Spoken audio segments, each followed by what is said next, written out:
ourselves a steppe eagle.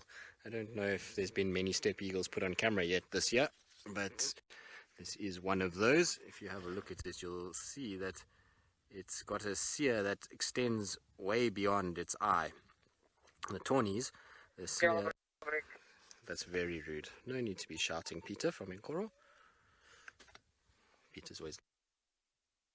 A tawny eagle, the yellow will extend to the midway in the eye, whereas this goes past the eyeball towards the back end of the eye, which is quite common, or which is one of the ways that you can differentiate between steppes and tawnies. It looks like quite a young bird though, this. It doesn't look like it's... It still seems like it's got a few downish coloured feathers on the back of the neck. They should start arriving now. I thought I saw one this morning too, but they're difficult to ID against a tawny, especially in flight when they're far away. It's hard to kind of pick up the differences between the two, but I'm 99.9% sure that this is a steppe eagle, which is nice. Like I say, always nice when we get our migratory birds coming back. You know, a lot of them take a bit of time to get to us, and so it's always nice when we see them. I think this morning, when we saw that eagle fly, did you notice white on its back? Yeah, it was a steppe eagle then, because the tawnies don't get that white sort of back between the wings and the tail, whereas the steppes do. So we must have seen one this morning as well. But nice to see. Imagine that journey to go from the Russian steppes all the way down to South Africa. It's no mean feat.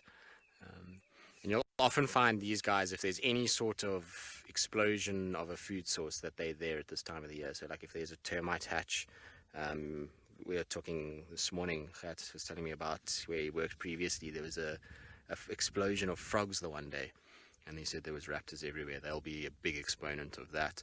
So anything where there's mass food items, you'll often find multiple steppe eagles mixed in with tawnies and Wahlbergs and the likes. But steppes are always a big exponent of that, and you find them on the ground feeding off of those various food items.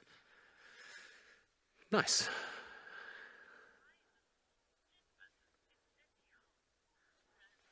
Randall, so steppe eagle because of where it comes from, or where it goes to breed. Like I was saying, the Russian steppes, so Steppes, I think that's how it's spelled. Yeah, that's right. Sorry, no S on the end. Steppe is Steppe.